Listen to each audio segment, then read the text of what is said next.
Time ஆயிடுச்சு, fruit சாப்பிட்ற நேரம். நான் போய் கட் பண்ணி எடுத்துட்டு வரேன்.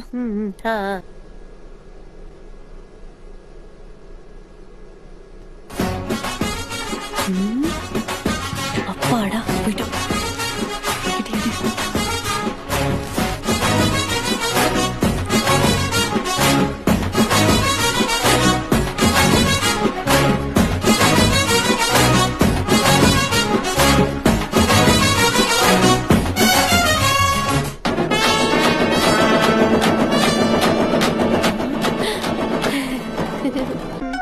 சிப்ஸ் பாக்கெட் நல்லா இருந்துச்சு அம்மு. சூப்பரா இருந்துச்சுங்க. நீங்க ஒன்னா டேஸ்ட் போட்டேனா? முதல்ல யார் வாங்கி கொடுத்தா? நான் தான். பொய் சொல்லாம சொல்லு அம்மு. தங்கச்சி. முதல்ல அவளுக்கு இருக்கு. என்னங்க சிப்ஸா?